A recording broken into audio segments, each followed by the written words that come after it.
I decided I wanted to be a psychotherapist when I was 16. I had read enough Freud, considering the whole thing as something between taking care of people and doing detective work, basically, finding out what was behind the surface. And incredibly, I wasn't so wrong on that. It came out in the end. Anyway, I chose the hard way into psychotherapy, and we won't go into why, because that's completely uninteresting. But I went to medical school with my eyes set on psychiatry. And after the first lesson of psychiatry at the university, I backtracked so quickly. It was hopeless. To me, the feeling it gave to me was like, this is how some lives are and will be. So I was like, no, I don't want any of that. So I went briefly into pediatrics. It was as a diversion. And then I funneled myself into child and adolescent psychiatry. And how old were you at this point? 21, 22, something like that. And it was really early on when my professor at the university, I was collaborating with a colleague of mine who is still visible in some vintage strange situation videos, some PAAs that we made a long time ago. And we were slaving away under this professor that I will not mention, just as a little revenge type of thing. Yeah, well, no, he used to be famous. He introduced the first child helpline in Italy. So for a while, he was a TV personality and everything. But his talent was more in politics and connections.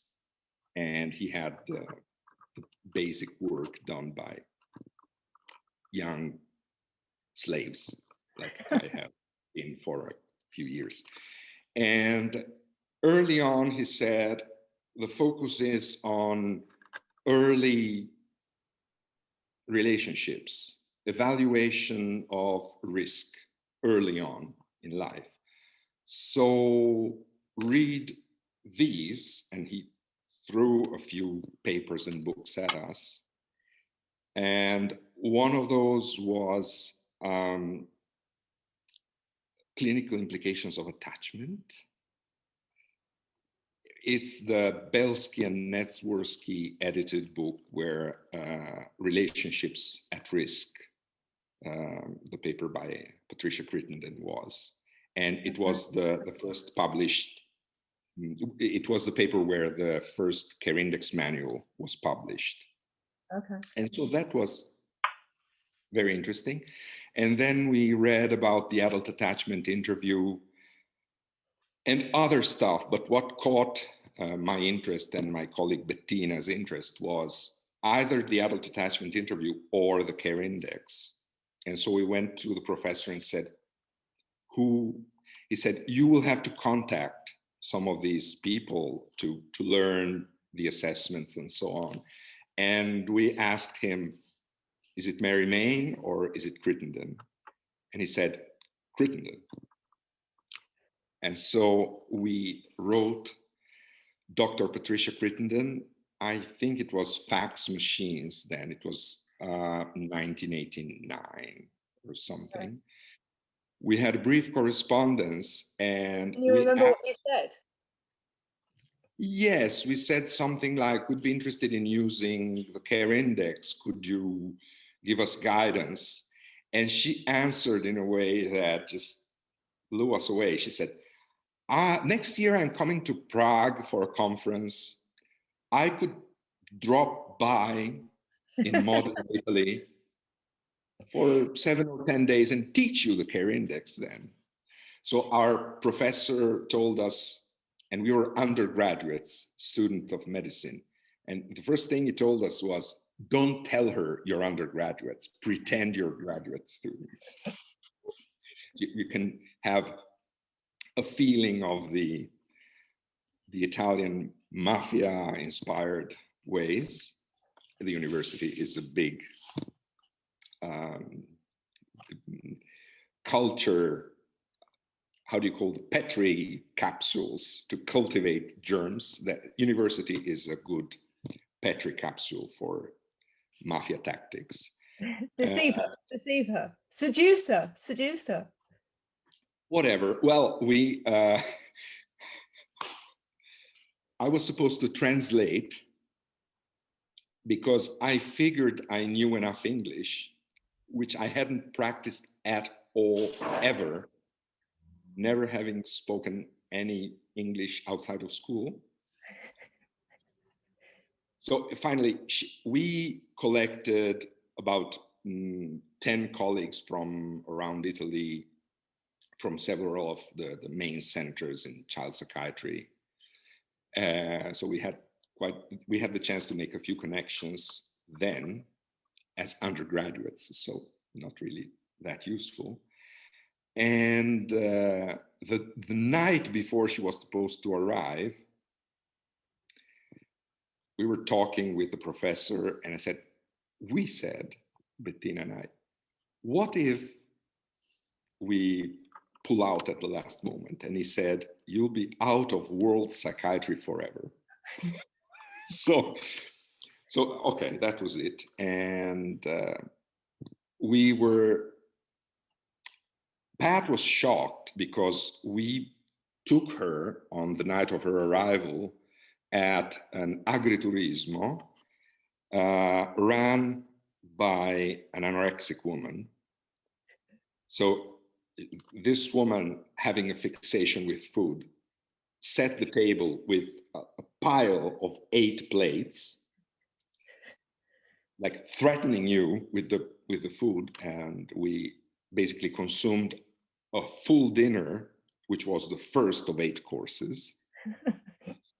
And my memory blurs completely. I don't. So Pat was shocked by that. And we took her to a 4-star hotel. We took her out to restaurants. The professor gave us a pile of money, this thick, to take her out to, and he didn't pay her for the teaching. So that was our introduction to Pat. And we were quite struck by the informal quality of her presence. We were used to very formal university teachers, and she was really focused on the material, on the ideas. So what was your experience of seeing those clips for the first time? Because some of those clips will still be in use, that you will have used and I use. I was so ignorant then. I had no life experience that had anything to do with infants. So it was like my introduction to an area of life I had no idea about. And actually, my experience, the same with the AI. I think I was so busy translating, so busy making sense of the theory. I remember reading in advance of Pat's coming some papers and thinking, yeah, I think this person, I was quite steeped in systemic family theory at that point. I had gone off psychoanalysis a lot. But I was still into looking for the motivation of behavior or peering into the black box, to quote one of Pat's titles, one of Pat's papers. So I remember expecting something good, and The care index didn't disappoint at all, but it took me quite a while before I was so busy translating and so busy making sense of a new world. So before having a sense of minimal understanding of what was happening, it took quite a while. Mm. And the same with the AI. And in fact, the experience with the AI that happened a bit later was stunning. I was very interested by the AI, and the method looked very promising. And Pat was teaching Main and Goldwyn's method, yeah.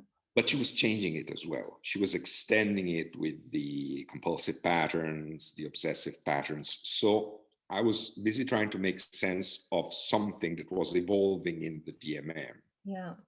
Mm. I was completely mystified for about 4 or 5 years. Okay. And so how do you think that experience of meeting her and being introduced to the theory so early in your career, how do you think, how did that shape you both personally and professionally, I guess?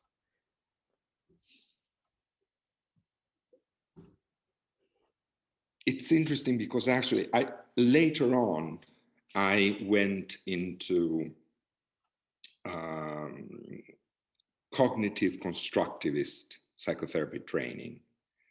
And I don't know how specific this is to it. I think it's quite specific of Italy, but in the university schools, even if they are supposed to teach you clinical psychology or psychotherapy, etc., they don't do that at public schools. All the trainings that are technical in terms of teaching you how to run a session, how to plan intervention, a model of treatment that then you turn into assessments and so on. It's all private institutes, acknowledged by the Ministry of University. So it's official, but it's private. So you have to pay. And there, the masters really teach you the methods. Anyway, I went into that training because the director of the institute, Lorenzo Cionini, had hired Pat to teach attachment. It wasn't the DMM yet, it was attachment theory there. And I translated for her there, and I was offered a deal. And I figured that if they were taking the method as compatible with their model, then I wouldn't have had so much of a problem dealing with how to integrate different models. Okay. So in a sense, circumstances made me, I had some training, some reading, some interest in the main fields of psychotherapy at different levels of depth. But I went into the proper clinical training with ideas from the DMM, really before I started that. Mm. So how did it shape me? Well, I think I'm a member of the Italian Society of Cognitive and Behavioral Psychotherapy. So that's my official affiliation, but actually my model is the DMM. Mm. So I have taught in several schools of psychotherapy, mainly cognitive and family systems schools, but I'm always bringing the DMM. Mm. And I never have trouble finding there's just a few terms that have to be adjusted or translated once, and people generally get it really well. So was your connection with Pat constant from that point? Because I was just thinking about you saying that you were an undergraduate. So At what point did you pretending toss to be up a the grad. fact that you were an undergraduate rather than a postgraduate? Oh, it came out at some point because this not paying of Yeah. the professor brought things to a head, and they parted ways, and I had to choose because there was a delicate situation, and I chose to side with Pat. Okay. The appearance was that could have harmed me. The reality was that my work kept me afloat. No problem with the fake threats. Yeah. So I decided to side with Pat quite early on. I think it was no later than 92, 93. Okay. And we kept in touch. I kept translating for her wherever she went. That's not true. She went to the University of Padova, and there the students translated for her, but then she involved me even there because she liked my translation better. So I followed her around Italy. So do you think that helped you get a clear, or helped you integrate her ideas? Because to translate, you were having to really understand them and make sense of it. And I had the chance to retranslate similar things, if not exactly the same, for quite a few times. So yeah, so it kind of went in repeatedly. So what would you say has been your significant learning from her? Everything I know.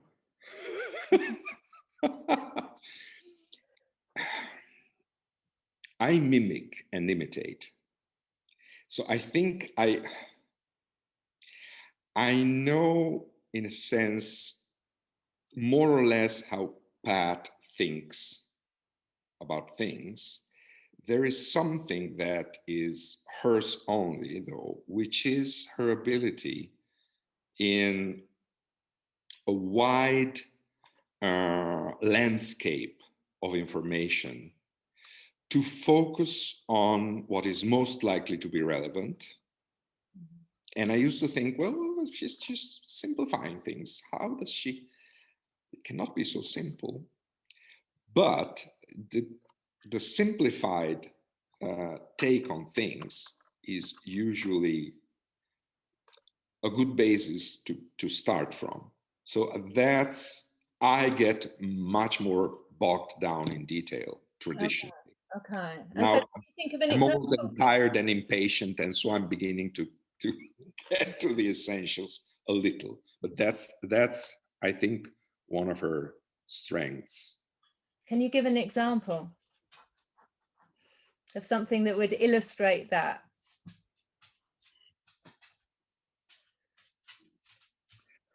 Not as a story. Do you have an episode, Andrea, to support your No, that's idealization. Not delusional, because the attachment figure is not dangerous in this case. She can be threatening. She can appear punitive, although she won't carry the revenge to the bitter end. She's not dangerous.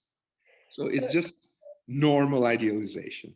No, I have a semantic illustration of this, which is the notion of critical cause of change or critical danger organizing a family. So it's like, and I think this reflects this feature of her way of thinking.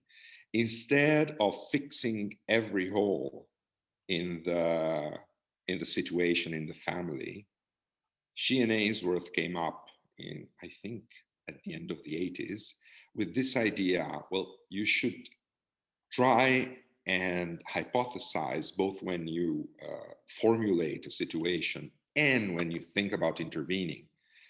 You should hypothesize what is the minimum of action, of therapeutic action, that can put a system back on its feet, setting it in motion again. So that's an example of thinking in terms of what is the critical piece. So not in terms of completeness, in terms of I've taken into account all the factors and I've like explored the family functioning inside and out, and I know everything there is to know about them. Let's select the significant, the critical part, and try and make a hypothesis out of that. Okay, I think that is credible evidence. So if you think about your journey with Pat then, because she spoke and speaks very clearly about how she couldn't have developed the DMM without you. So I don't know what she's talking about. Well, yeah. I know that there's an answer to this question. So what would you say your first contribution was to that development of the DMM? I have no idea. Translating, just reading. Theoretical contribution, not practical, theoretical contribution.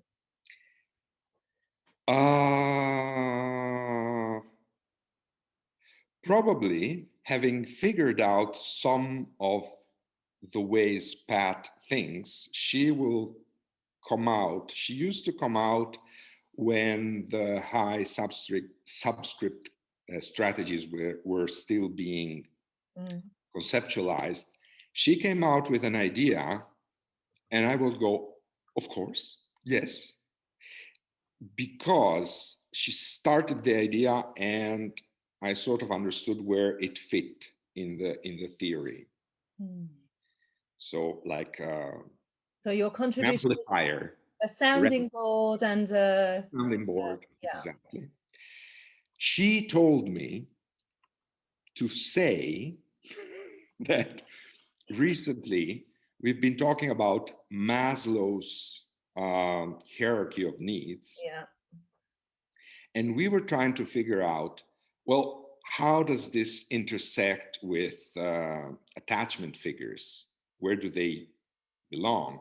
And it was very easy at the basis of the base of the pyramid, basic needs, food, shelter, warmth, and an attachment figure for a neonate is that. So providing basic needs. And then we went through the hierarchy. And when we reached the top, she told me that my contribution was to put there an attachment figure as creative partner. So she told me she told me, I forgot to say that, say it, and say it was your contribution. And you've said it. Oh, she said repeatedly that my idea was, so I'm going to claim credit for that. We used to talk about disorganized. There was a time when the DMM had a place for the construct of disorganization. And one of those places was intrusions of negative affect. And we were dealing with this idea that when there was a double bind type of paradoxical, irresolvable conflict, then the compulsive A inhibitions would just burst and floods of unregulated behavior would disrupt everything. The individual's sense of self, the family order.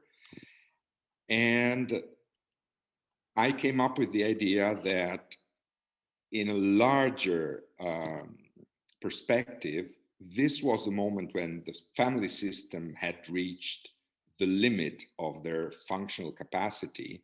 And so the disruptive behavior was the signal for extrafamilial systems to take charge and protect the integrity of the family by doing religious rituals or using neuroleptic medication.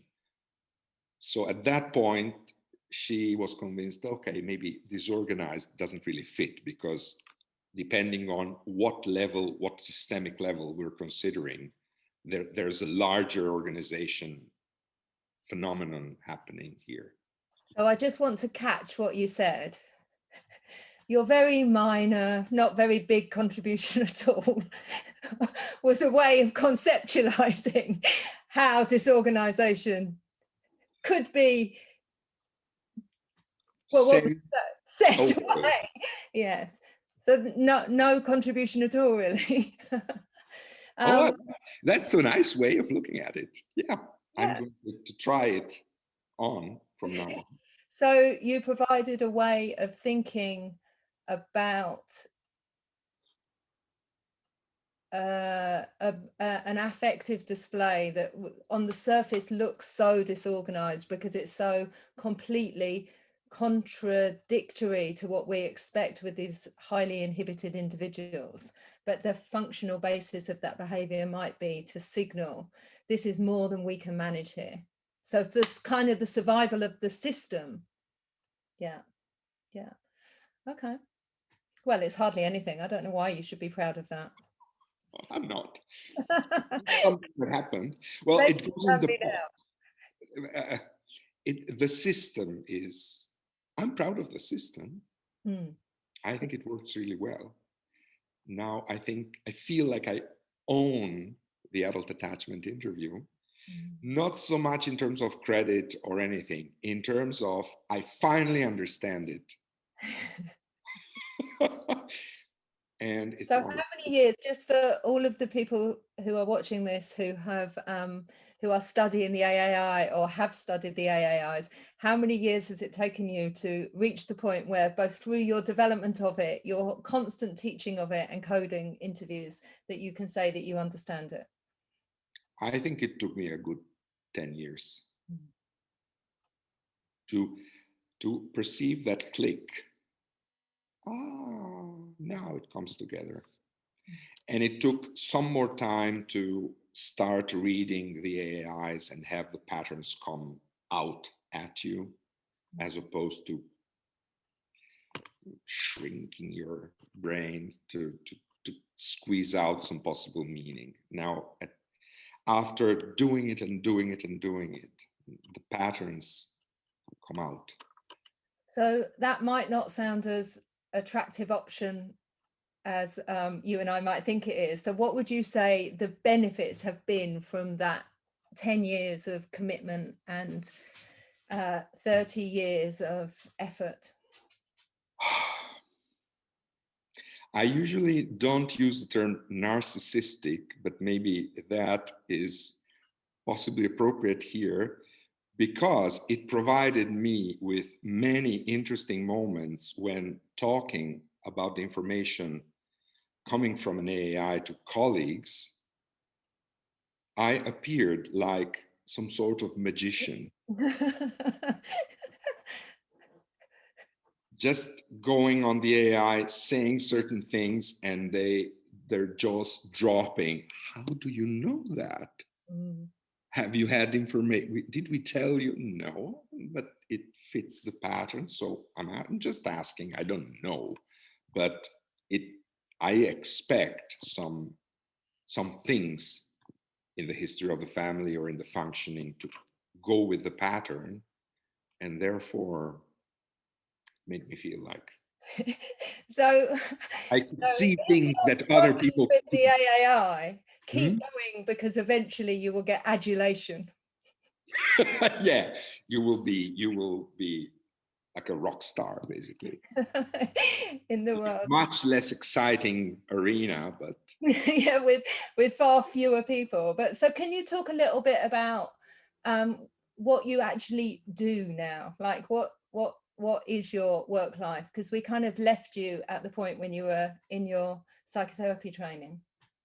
Oh, I got flooded with the histories of people who had awful experiences with danger. It swept me away almost a few times, and I started private practice because it became pretty clear I was useless at managing teamwork dynamics. So I plunged into private practice, taking everything that came my way. So I had an unexpected wealth of experience with foster care and adoption, not because I had any expertise in that, just people were aching so bad, and they just came my way. So I worked with that. I worked with adolescents. Nowadays, I am like fed up with being a transitional attachment figure that had a bit of trouble in completing the transitions. So I had quite a few adoptive children, so to speak. So I haven't really scaled down the clinical activity. I stopped taking on new patients. So I carry on with my family of patients. They slowly go away, but very slowly. So the main activity now is doing supervision of colleagues and doing assessments. So I do a lot of coding of AIs, coding of parents' interviews, of videos. And sometimes this is just a coding that will be used for reports, or other times there is a bit of planning, of treatment planning that goes with that. So there's a bit of clinical discussion that sometimes is carried on in time. So I actually get to influence treatments without having to Deliver carry it all by myself. So yeah. That's a nice development. And I do a lot of teaching. And do you feel that you have, I guess if we think about Pat's influence of others, can you see that you are now carrying a similar, I don't know what the word is, but I'm thinking particularly in Italy that people are thinking like you in the same way that you learned how to think like Pat, or to learn how Pat thought. Can you now see that people look to you for that kind of development of their own kind of professional identity and ideas? There's a nice group of thinkers that share some of the principles of the DMM. So the model is fairly well known. There's interest in training in it. And with the recent developments of having abandoned the idea that one really needs to get reliable in the coding of an assessment to carry on with the work. And in the last 5 years or so, we've tried to think of other ways to share the model that don't necessarily involve this very specific and masochistic route of slaving away on the slavery is a theme tonight. You can hear the recurrence of the theme, but coding and coding, frustratingly losing all perspective on real life because you want to nail those discourse markers. And that's a very specific route. Some people don't feel they have time to waste with that. Other people get obsessed with details, and I'm a bit obsessed with details. So I like that sort of microanalysis.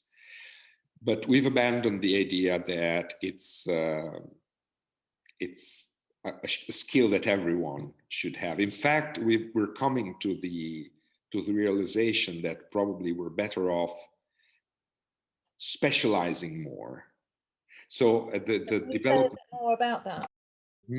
Can you say a bit more about that? Yes, because there are principles of the DMM that are actually very simple, and we're trying to streamline those in like 1 or 2 days presentations that we've started doing. For example, there is a way possible way of using the AI as a way to evaluate a family in terms of ACEs, adverse childhood events, but not only in terms of the history of danger.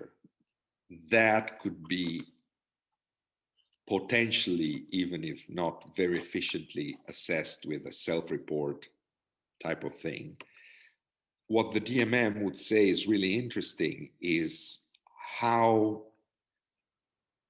the availability of attachment figures to protect and comfort you, or not protect you so much, but comfort you even after the dangerous experience occurred, would have a major effect on the development of a traumatic response to a dangerous experience or not.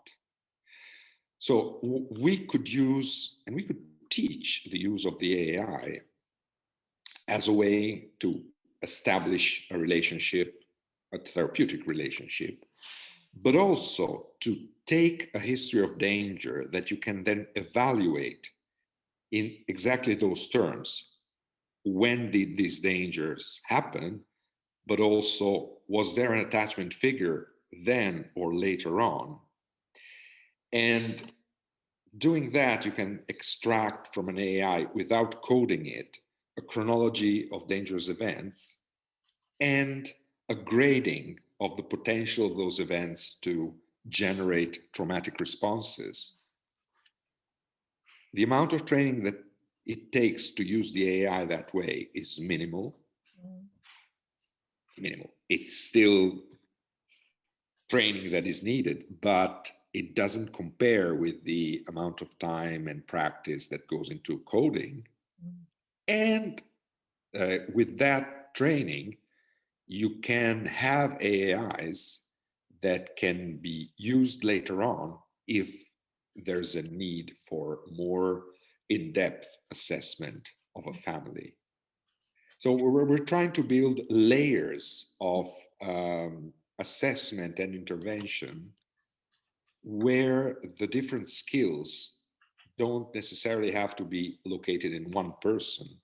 And in fact, they're probably more efficiently built if in mental health or child protection or criminal forensic systems. If those systems were unified in like departments of human adaptation, so we could eliminate the artificial and sometimes counterproductive divisions based on age of patient and that sort of nonsense, really, and start developing skills that have functional meaning. So, for example, persons who do the front office dealing with families, other persons that do the specialized coding of assessments, and yet others who plan interventions and review the interventions, that sort of specialization. So it sounds like this is part of this kind of vision about how to make the DMM more widespread in its availability to practitioners across different fields, really. So it's kind of a mechanism to be able to allow people to think differently and to think more about how to get the information that they need without how it would have been done in the past. So, and I think the movement could be described in terms of attention towards a paradigm shift. well, I was Big yeah, stuff. yeah. Let's let go of the focus on deficits and focus instead on strengths. Let's let go of what people aren't able to do and focus instead on what they're actually doing. They've managed survival by definition. So that's an accomplishment. Let's focus on how they did that rather than the costs of that or the disadvantages. Let's start from the assets.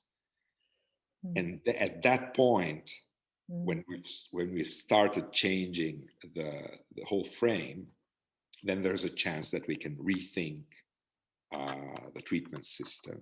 So you're offering the DMM as a model that would be compatible with a paradigm shift within the world of working with individuals who have experienced troubles or are in they're trouble, creating troubles as well. Yeah, and create troubles. Yeah, okay. And so you and I have spoken before in the past about the kind of trap of deficit thinking of, so even within our own model, which is inherently strength-based, that we start talking about some of the strategic responses that people have found as being somehow some sort of negative quality, as opposed to, you know, like, oh, C5-6, as opposed to the celebration of C5-6. Mm-hmm. It's an interesting exercise to try and catch. Well, I've done this exercise quite consistently for like the past 3 years or so. I decided I need to stop saying this person is an A, and I need to correct myself every time this person uses an A strategy, and then I can add here, there with that person in this instance, etc. And with this sort of exercise, you slowly catch yourself thinking in old pre-conscious ways. It takes quite a while to shift the view. At this point, I cannot bear DSM diagnosis anymore. I scoff at them. I need to be a little careful when I teach publicly, but life is short. It's not infinite. So there has to come a point where we make the change. We might be almost ready. Yeah. Okay. And so do you think it sounds like there's a kind of paradigm shift within FRI as well, in terms of how do we make this model accessible to the world who we know might want it or will want it? We are slow. The model has implications that have taken us some time to think through and to let these implications come through in our practice. So I think we're still understanding, and this is something that Pat says all the time. Bowlby warned Ainsworth not to name attachment patterns before she fully understood them. I think we're still understanding some of the main implications of the model of attachment theory and its expansion to this more inclusive model, which has been really attempting to integrate any interesting idea that was around, and is still quite active in checking the empirical results and importing them into the model and adapting the model. So that's going to be an ongoing thing, I hope. And as co-director of FRI, can you say a little bit about what that means, both for you, but also like actually what it means in terms of your leadership? Oh, well, my leadership is, I don't know about the quality of my leadership. I am picky and defensive, so there's an amount of quality control there to make sure that the power of the assessments doesn't get diluted by sloppy use. I mean, there's plenty of theories around that have no assessments that are validated. And so it's not like the DMM is like any old model that has fake assessments that do just the appearance of, see, the model has a way of operationalizing the constructs. but then there's You're no the holder of the fidelity of the operationalization of the theory. Yeah, I'd like things to be a bit real. So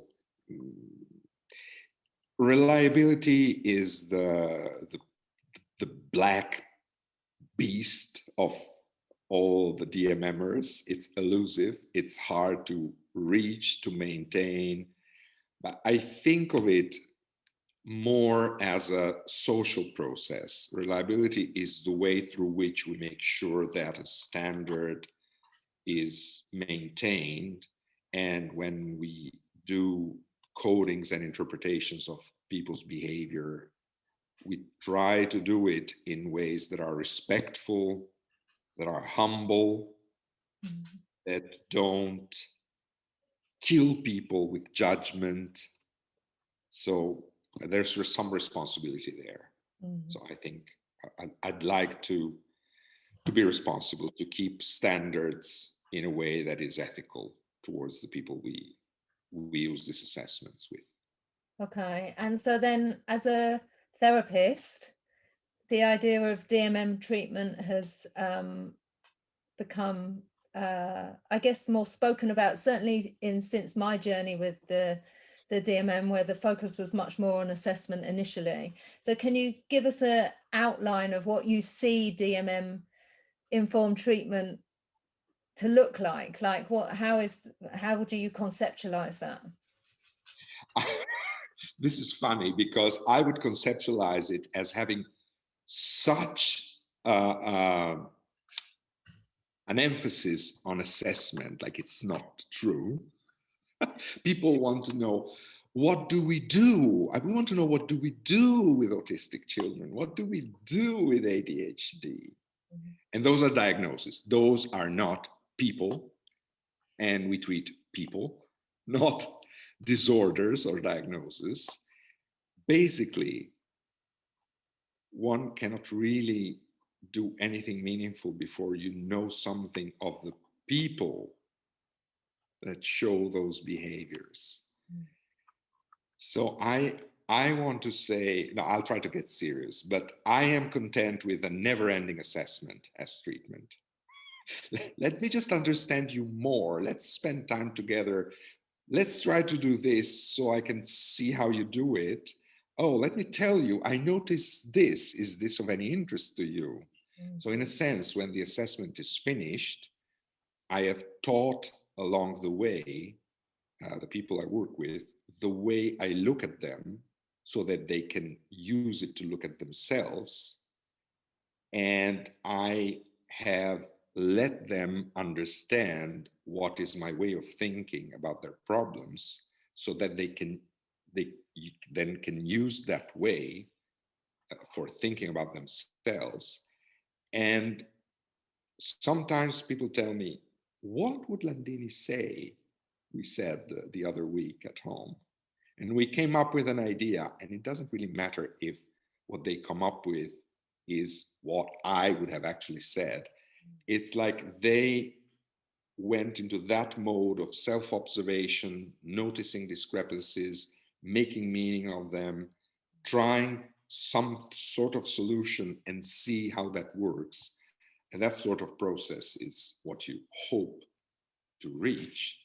So to give a more serious answer, DMM treatment would be a way, when you've done the assessment and you've come up with a formulation, and the assessment doesn't necessarily have to be complete, because sometimes there's no way you have all the resources to assess each family member, etc. But as long as you know how the field of influences, of factors looks like, then you know what you know, and then you know what you don't know.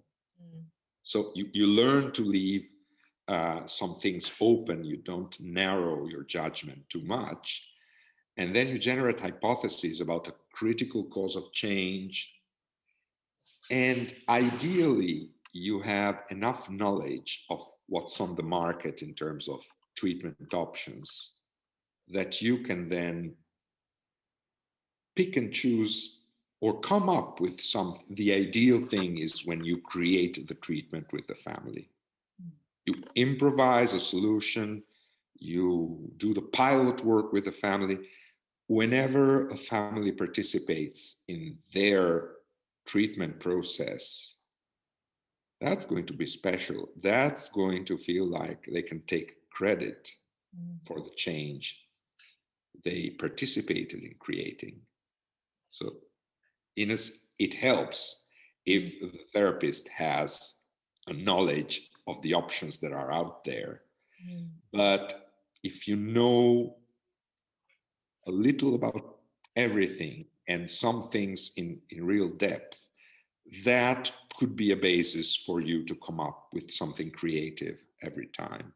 So what would you think are some of the kind of key therapeutic modalities that a DMM-informed therapist might want to draw on?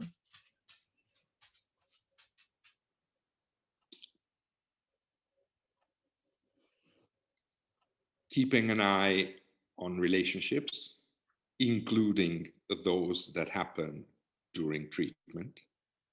So keeping an eye on oneself in relationship with patients.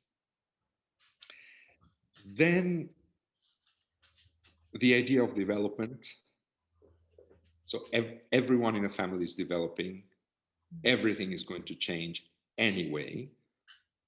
If by reiterating some rigid modalities, the fact that the family is stuck for one more year will change things, not for the best usually, but even repetition is a form of change, to quote contemporary musicians from the US in the 1970s,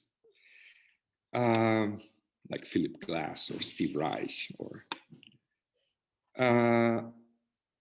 So development and the zone of proximal development. What is the next thing? Rather than thinking in terms of the ultimate goals, where can we go next?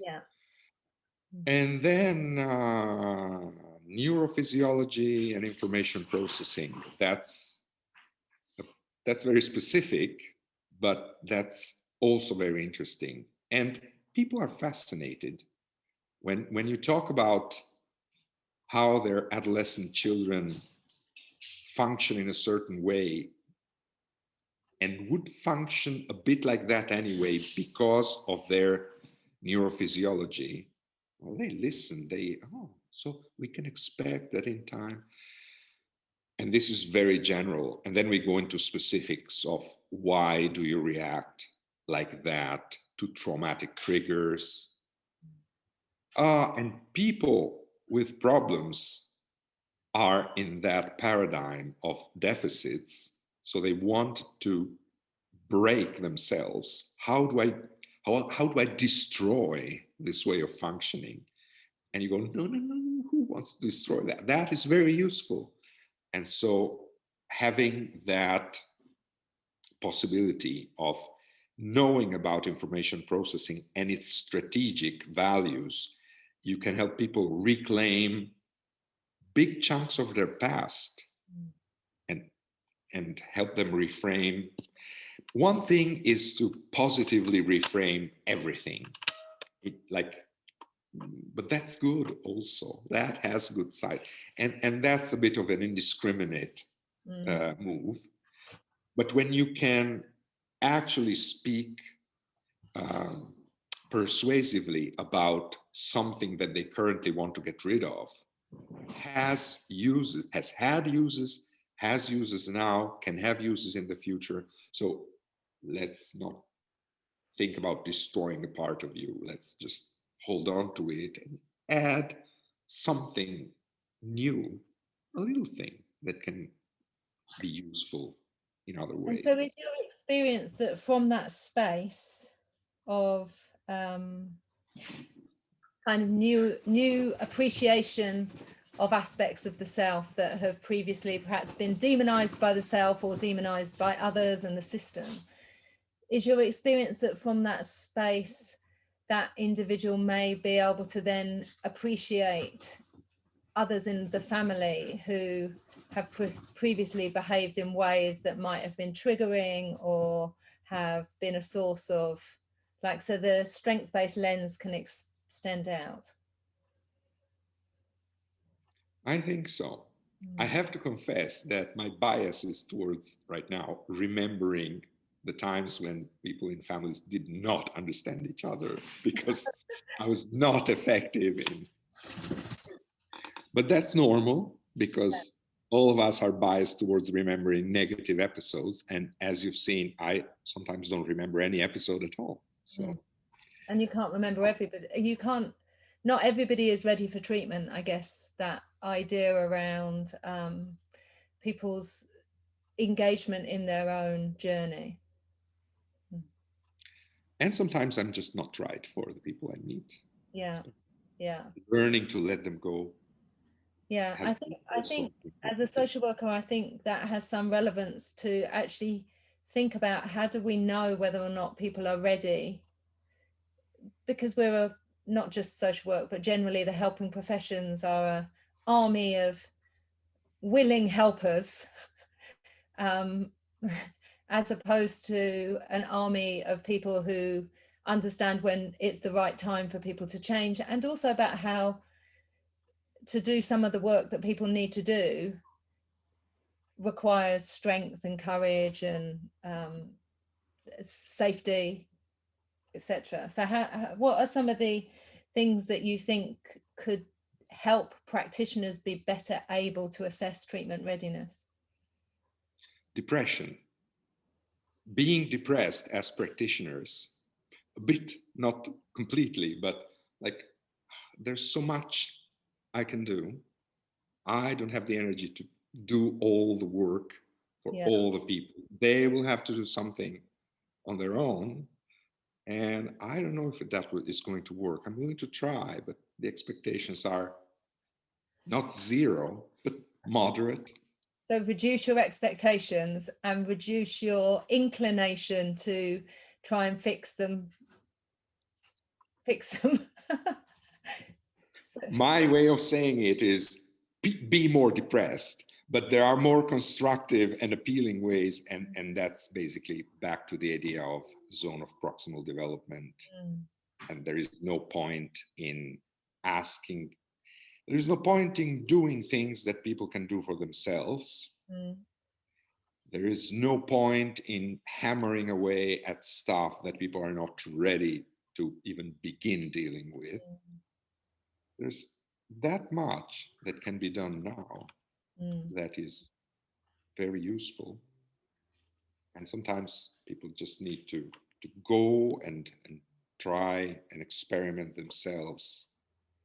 So the idea of not doing too much is I find that it's an important idea. Young colleagues are like, yes, what do I do now?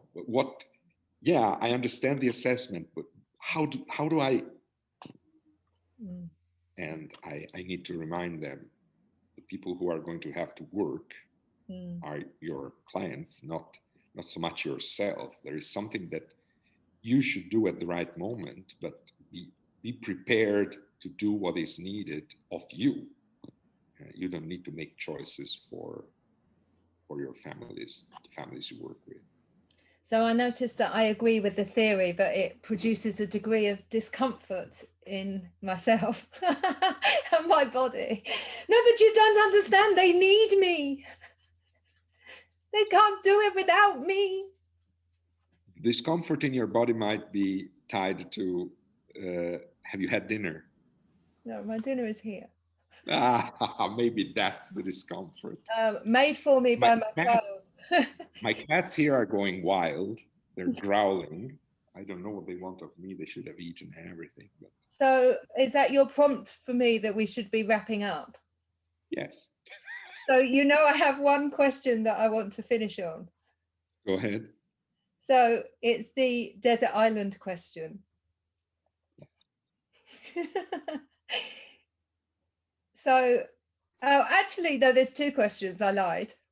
So the first is, if someone wanted to be a DM-informed therapist, what advice would you have for them?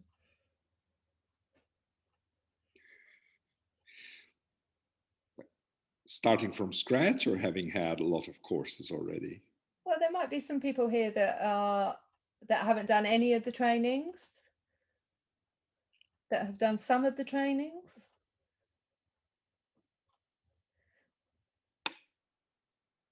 Have an introductory A and B course, and take it from there. So familiarize Yes. yourself with the theory. Hmm? So familiarize yourself with the theory. Yeah, A and B has a little bit of everything in it. So you get the chance of watching videos, of looking at bits of transcripts. You get a taster of many different aspects of the DMM. So that's a very good starting point. Okay, I prefer the desert island question. So if you found yourself on a dangerous desert island, not a safe desert island, a dangerous desert island with 3 people, which strategies would you hope that the others, so the 3 people that you were with, which strategies would you hope would be their automatic responses to danger? Are we talking protective or reproductive strategies? Because if the environment is dangerous, then there will be a bias towards trying to reproduce a lot. So expand that idea.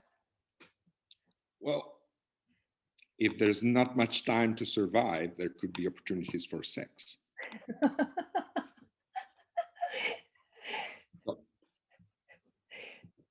So I've told you depression is my thing now. So I would expect death. I think I would spend all time indulging in having sex. And then if we survived and are safe, I would be embarrassed forever. Thank you very much, Andrea. Now, you're not allowed to go just yet because we know that there are some questions. Thank you. Okay, Alex has a question. I suppose for both of you, but Andrea maybe most in your role as FRI director. So we all want the DMM to expand and become mainstream. However, the model is very complex. How do we support the spread of the DMM whilst also maintaining fidelity to the model?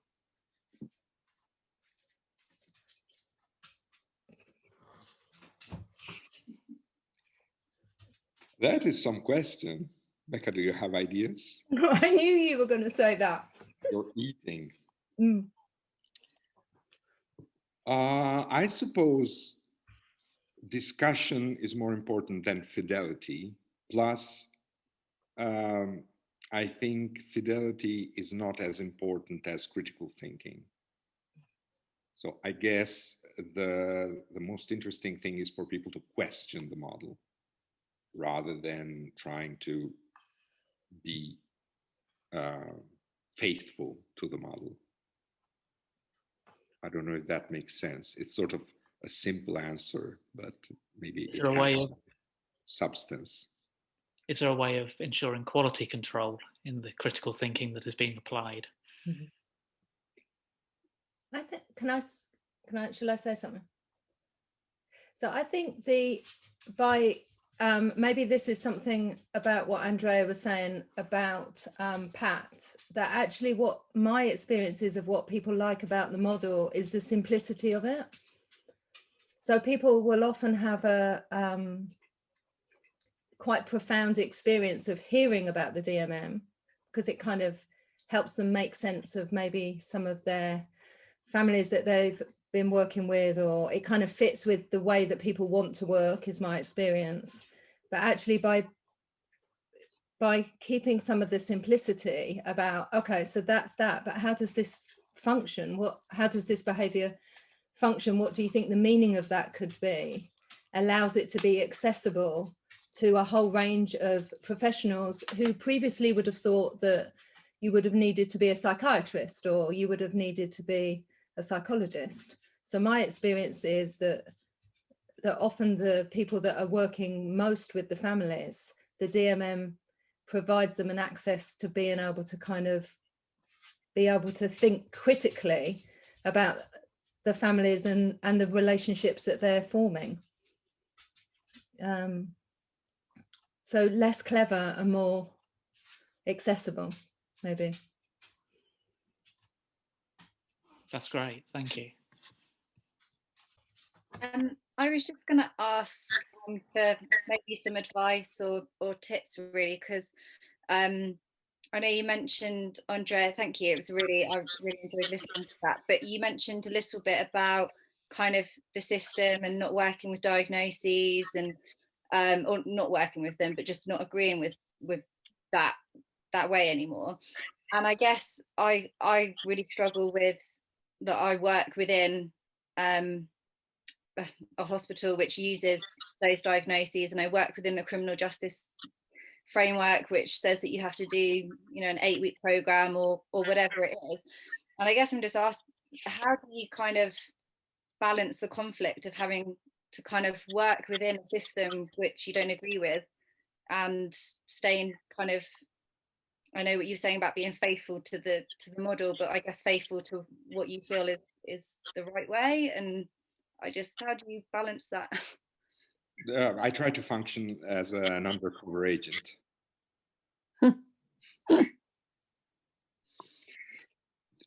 The current descriptive diagnostic system has a sort of social function. It's like a repertoire of how the families identify that they have a problem, and the intake structures of the social systems that have to do with dealing with the problems have this repertoire of ideas of what is a problem and what is not. So families will come with a presentation and they will be acknowledged by the system, and that opens the door. So that's the function that the descriptive diagnoses have. And as long as we're clear that they're the entryway into the system and they're not anything more than that, then we can live together.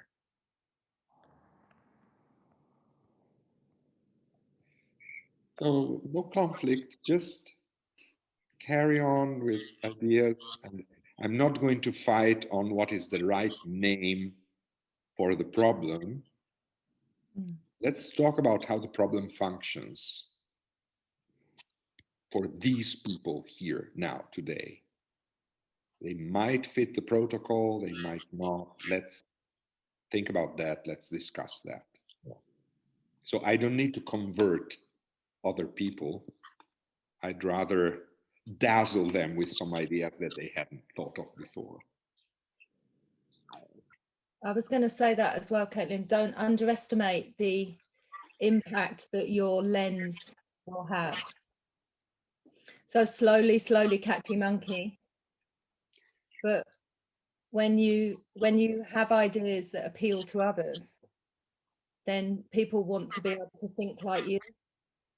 You know, so there's that kind of idea around how did you think, like Andrea said, how did you know that? Are you a god? Are you a wizard? Yeah. I've got a question, Becca, if that's okay. Yes. It took us a while to say yes, but you can go ahead with it. I think kind of embarking on this journey, you become quite acutely aware of some of the inherent tensions and dilemmas and conflicts that everybody's talking about. But one of the ones that kind of keeps striking me is, you know, we're working with these very incredibly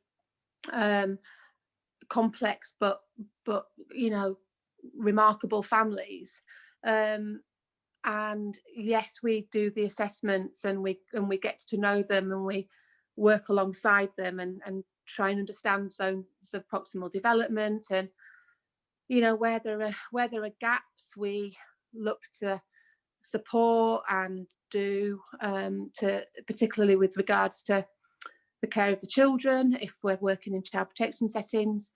But there's a really fine balance with not becoming better than the parents at the job of parenting their children, in terms of how we're supposed to be kind of empowering and creating a context in which they can develop new insights or new ways of relating to themselves and their children. Yet that's such a difficult and sometimes arduous journey for them that we tend to then have to balance the who's being what to the children question and who's being what to the parents. And I just think that can, particularly for social workers and others, I guess, but this I think when you're in the lives and the homes of families in the way that social workers are, it can be quite a struggle to maintain those kind of perimeters and boundaries and be thinking about that disempowering versus empowering context a lot of the time. So it was making me think, Andrea, about your first point when I said to you what would be the kind of prototype for DMM treatment. And you said, well, the first off would be to be thinking about the self. So who am I being here? Which of these family members is it that I'm organising my behaviour around? Has it got nothing to do with these people in front of me? And in fact, is it something about self? So that was what came to my mind, the kind of the requirement, if you like, to be able to examine the boundary between self and the family and what might be being acted out, and and and what type of support supervision might be needed. So we're talking about a new paradigm of way of working. We might need to have a new paradigm of the way of helping people think about themselves if they're in a helping profession, to ensure that the support is sufficient to allow people to be able to step into a space, because that space for helping hasn't previously been there. Maybe, I don't know, it's my idea. And if not, get a dog. Lucky enough to be talking with Clark last night with some colleagues, and he made this really helpful example of a question to constantly keep asking ourselves as supervisors, but also as practitioners. And it's something like, so in every interaction, asking ourselves what is integrative about it. In other words, what is the clinical benefit? And if there isn't one, why are we doing it? Whose needs is it meeting? And I was really left with that, and I've been pondering on it today, I have to say. Andrea, any thoughts? The DMM would refocus on danger, and when there's danger in a problematic situation we're working on, we might be perceiving danger for us as professionals or as people, and we might be doing stuff to protect ourselves through actions that are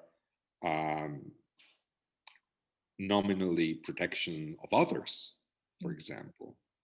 So that's a possible lens to ask that question. Why are we doing this? What are we trying to protect ourselves from? Or what's the danger here? Mm. So that could be, that's usually DMM's contribution to clinical dilemmas. Let's refocus on what danger is inherent in the situation, or what has left its mark on the way the situation is represented by whom.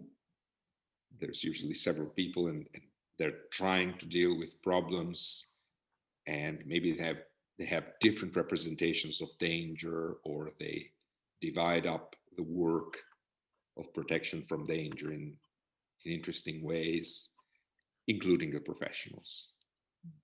So refocusing on the danger and protection from danger and the way danger is represented. Is it here, or is it expected from past experience? And some people in the situation see it there, it's there now, and they have to act, and others don't see it at all and say, you're crazy? Are you crazy? Are you out of your mind? So this is probably a very simple idea that the model brings us back to re-anchor ourselves when we are floating in space. Where's the danger here? I think it's a helpful way to think about what dangers organizations also organize around.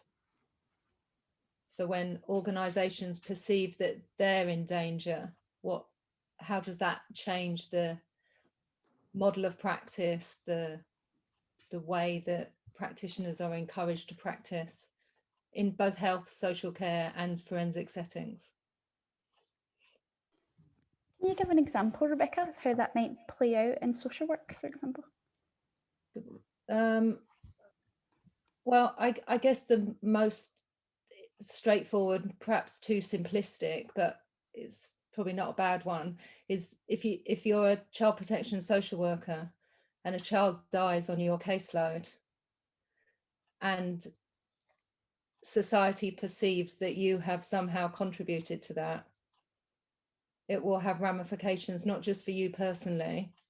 And we've had cases in the UK where those workers have been named personally, but also right through the system. So what danger am I organising around is also another question. So how do organisations respond if they perceive that might be about to happen? So that danger from the past. Peter Connolly died. The serious case review was almost 4 times the length of many child protection social workers' careers. You know, if you look at the lifespan of a lot of workers, but the ramifications of that death, it's like a vicarious trauma that kind of keeps giving. And it will be the same in hospitals where people have died.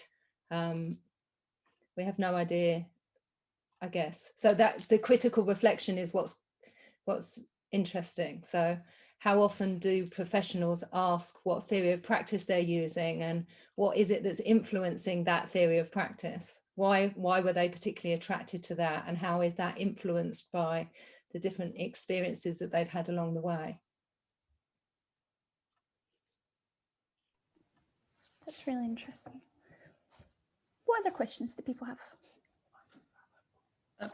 Hi, hi Becca. Ori on here. Hi. I'd like to make a comment, and then maybe I wonder what you think about it. In that I was really interested in what you were saying, Andrea, about, you know, the sort of goal of trying to develop new layers of assessment and intervention, and that really to make the DMM more accessible to multidisciplinary practitioners, really. And so, you know, I sort of come from a very different sort of professional background to most people here, in that I work with, I'm a nurse, I'm a health visitor. We only have health visitors in the UK. So we're public health nurses, to parents and preschool children. And so we provide a universal service, and it's proactive, so everybody gets it. And it's actually so rare that people don't take it up, at least in the first year, as to say that it never happens. And the thing that I've really gained from sort of learning from the DMM is the idea of assessment for us. You know, some families, we don't know, you know, what we're going to encounter along the way. Some families have a really solid history that, you know, it's, in some ways, it is not going to be okay, but we wait for, you know, for the objective indicators that things go, you know, that when things go wrong. And, you know, to me, it just seems like this idea of assessment, and I think you mentioned like the assessment itself in some respects, before it's a concrete intervention, can in itself be. So like we would do an iterative assessment because we do home visits, we have quite intimate relationships with the family, and yeah, I just think that we're not even talking about high-end stuff necessarily, but for me, it really lends that opportunity to sort of get on board with families in a very personalized way, as rather than just sort of, because it allows us, encourages us to think sort of very systemically and to incorporate stuff that we might know about them from the past that might not be very positive, but without making judgments. So for me, it certainly allowed me to sort of contain my own feelings around those families, and to sort of keep that relationship, I would like to think, on a much more sort of beneficial sort of footing.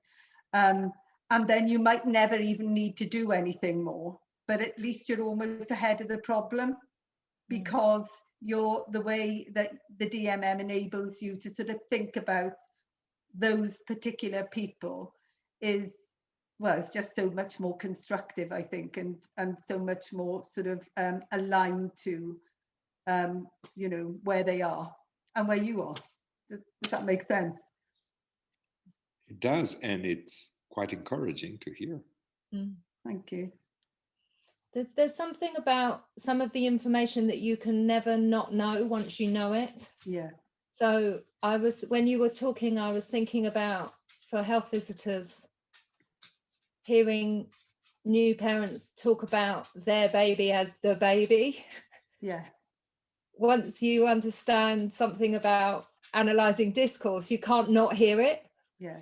And it doesn't necessarily have meaning, but it might have meaning, and it might pique your curiosity about the kind of relationship. So I think, I don't know, when I think about how do you make the DMM more accessible to people that might not otherwise have the time or inclination to do the kind of study that is required to take you to where Andrea is at.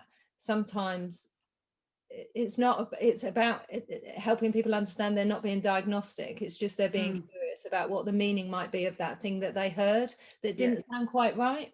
Yeah, and I think because of that, it enables you to be a particular way with that family, and that might be a particular way that is slightly different to another family.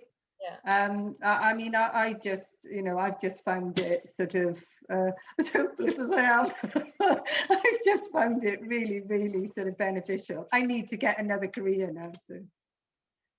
But I think that's really important, Orion, because you're saying that which is what Andrea said, that it's becoming a reliable coder isn't the panacea. It's about being able to think differently about the families that you encounter and how you then integrate the theory into practice. That's what came to my mind when you said that. Absolutely. And I almost feel that it's not so crucial to get it right or fully right, because I suspect that the act of engaging in the observation of the other people and trying to bring yourself in synchrony with them is just something that interpersonally is very powerful, and you can make a mistake and notice it and correct it, and that's even more powerful. So it creates a connection there that is probably, when you say maybe it's enough in a sense, because if you're there, an observer, a potential person to connect with, to talk to, that's a resource. And sometimes knowing that there's a resource available can be enough to give trust and hope to people, and let them fulfill their potential, to let them bring it out and help themselves. And thank you. I can see a hand from Mike Blows. Maybe he has a question. Hi, Andrea, thank you very much for the talk. My question is, now we've got the impetus to sort of push a new paradigm and release ourselves from the yoke of the descriptive operational diagnoses. Is it time to be more political? We have submitted today a paper called Staying Alive, a 21st Century Agenda for Mental Health, Child Protection, and Forensic Services to the journal Human Systems. I don't know if it's time to get political, but maybe there's a little sketch of an agenda there. Okay, thank you. It just occurred to me when you were talking about before, that the rather ignorant systems that mental health services, particularly in the West, are based around, it seems to me that we all know that they're not that smart. And that is used sometimes, I think, in a rather passive way to withhold resources from us. That, well, you don't really know what you're doing or understand what you're doing. So what is the point of giving you more and more resources? And a good example of this is the Sure Start project in the UK that helped people like health visitors lift children, particularly in poverty, out of some of the dangers that they would have experienced. And then governments withheld funding from that and got rid of it. And it seemed to, based on, the argument was, we didn't know, we didn't have the evidence of how we could be effective. So I think that's, for me, the DMM sort of bringing mental health science up to the level of parity and respect with medical sciences. I think that's the most hopeful thing about it. Thank you. That's very nice to hear.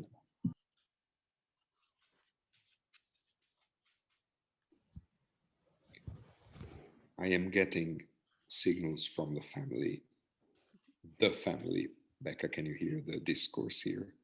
They seem to dinner and they seem to want me there.